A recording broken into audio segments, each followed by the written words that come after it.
Mummy આજ તો ઉપવાસ હતો ને. હા ઉપવાસ નું બનાવ્યું બેટા રસ પૂરી અને બટાકાની ભાજી. એવું હોય એમ? હા ઉપવાસ માટે બનાવી. ઉપવાસ સ્પેશિયલ. ઓહો કેવી રીતે બનાવ્યું? એને શીખવાડ્યું તને હેલો એનું આજે 11 ને હા એટલે મેં રસ પૂરી અને બટાકાની ભાજી બનાવવાની. બરાબર. એટલે મસ્ત કેરીઓ પાકેલી લઈ લીધી હવારની પોણી પલાળી દીધી હતી 3-4 કલાક પોણી પલળી એટલે અંદર જે ગરમ હોય ને એ બધું નીકળી જાય. બરાબર. હવે રસ કાઢવા બે બધાને ઘેર બધા રસ બનાવતા જ હોય અને આજે તો મોસ્ટ ઓફ બધાને ઘેર રસ પૂરી જ હોય 11 બધો કરતો હોય એટલે હા એટલા માટે. પણ આપણે બધા અમે નાના હતા ને તો પેલું ગોળનું શેણીયું આવે ને આ કેરી આમ ગોળી દેતા અમારા દાદી મમ્મી એ લોકો આમ ગોળી અને પછી ગોળના શેણીઓ આમ ઘસવાના એમાં ના ખોડ આવો ના પાણી આવો કે ના બરફ આવો પછી બરફ સાઈડ પર મૂકતા અમે નાના હતા એટલે એવી રીતે. પછી આ મિક્સરની શોધ થઈ એટલે મિક્સરમાં બધા કાઢવા માંડ્યા એટલે થોડું પાણી એડ કર્યું અને હવે બ્રેન્ડલ આવી તો બ્રેન્ડલ ફેરવી દેવાનું. બરાબર. એવી રીતે બધા ઘેર બધા કાઢતા જ હોય બધા રીતે થોડી અલગ અલગ હોય. અલગ હોય બધાને ગમે એવું કાઢું. આજે આપણી રીતનું બતાવું. આપણે એવી રીતે 2-3 કલાક પલાળી રાખી પછી લૂસીને તૈયાર કરી દીધી અને આ છોલી કાઢવાની પહેલા છોલી દેવાની બધી કેરી. એટલે હું આ લઈને જ બેહ્યું તપેલું મોટું મસ્ત સોલે જાય કેરીઓ. હા બેટા છોલી આવી રીતે કર દેવાના આમ ઊભા નાડા ફટાફટ હમણાં અડધા કલાકમાં એટલે થોડા નેના પીસતો હોય ને તો બ્લેન્ડરમાં ફટાફટ પીસાઈ જાય. આપણે મિક્સરમાં નહીં કાઢતા બ્લેન્ડરમાં કાઢીએ ને એટલે જ નાખવાનું. બસ આવી રીતે કરી આવી દેવાનું. રીતે કરી દેવાનું. એના કાઢી દઈએ બસ. 2 શાક બધું કરી દઈએ હેડો. મસ્ત મજાના કટકા બનીને થઈ ગયા. અને હું સાકર દળીને ડબ્બો ભરે તો એટલે સાકરનો પાવડર જ લખું કાયમ પડ નહીં એડ કરું અને થોડોક બરફ 4 ટુકડા બીજો શ્યામ ભાઈએ લઈ લીધો બસ 5 ટુકડા લીધો. હવે પીસી લેવાનું આમ નામ બ્રેન્ડલ ફેરવી દેવાનું. એટલે મસ્ત થઈ જશે. હા એક રસ થાય તાજો બ્રેન્ડલ ફેરવવાનું.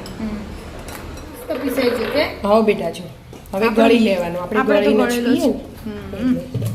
હવે હાથ હરી ચમચી હરી જેનાથી ગળો હોય એનાથી ગળાઈ જાય પણ હાથથી ફટાફટ થઈ જાય એટલા માટે બસ આવી રીતે બધું ગળ લેવાનું તપેલું ભરી દેવાનું.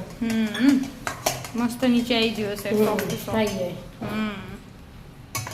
મસ્ત ગળી દીધો કે મસ્ત મજાનો રસ બની તૈયાર.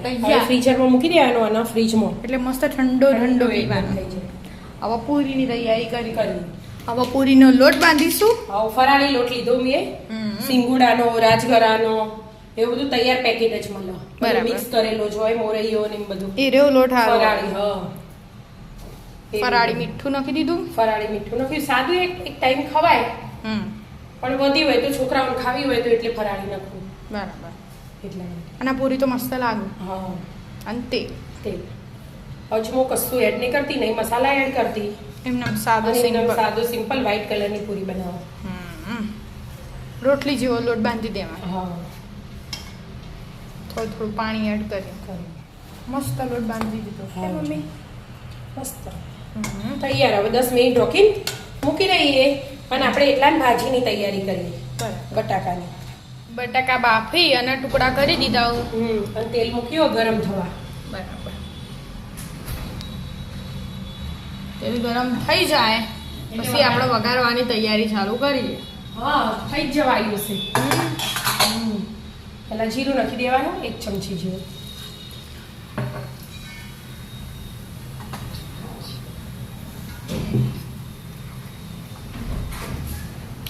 જીરું થઈ જવાય એટલે હવે લીમડો નાખી દઈશું આપણે. લીમડો નાખીએ તરત જ લીલા મરચાં લીલા મરચાંથી વગાડીએ ને એના એટલે મસ્ત ફ્લેવર આવે ભાજીને.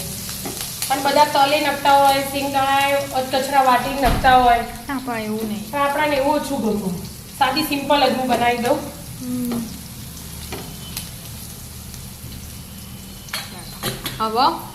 હવે સીધા મરચાં ચડીએ એટલે બટાકા એડ કરી દેવાના. મરચાં તો ચડી જ રહ્યા હોય કે એટલા હું જો ધાણા જીરું 1 ચમચી અને અડધી ચમચી લાલ મરચું અને હવે મીઠું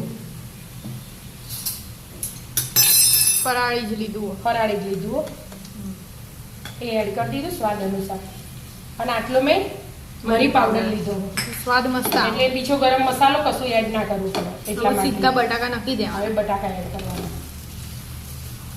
મસ્ત ભાજી બનીને તૈયાર થઈ તૈયાર જશે. થઈ જાય. હા. ભાજી બનાવતો તો કોઈ વાંધો વાર નહીં. ના થાય.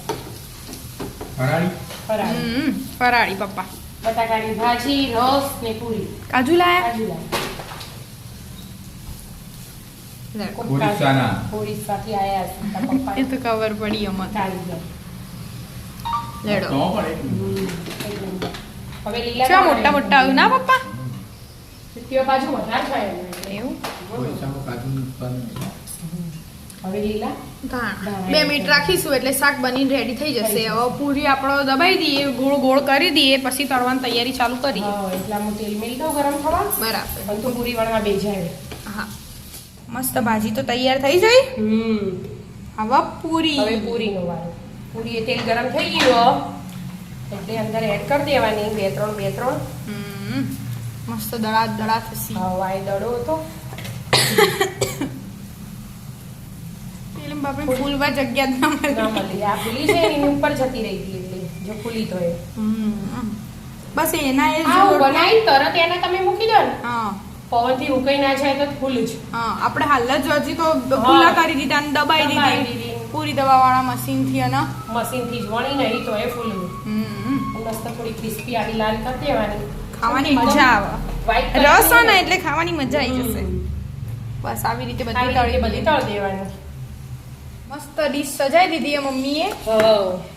મસ્ત મજાની શાક પૂરી અને રસ. રસ પૂરી અને શાક. શાક હા એમ ફરાળી ભોજન 11 સ્પેશિયલ. તૈયાર થઈ ગયું. તો આવી જાઓ મિત્રો મસ્ત ફરાળ કરવા. જો મિત્રો અમારા વિડીયો ગમતા હોય તો લાઈક શેર અને સબસ્ક્રાઇબ કરજો. રાધે રાધે.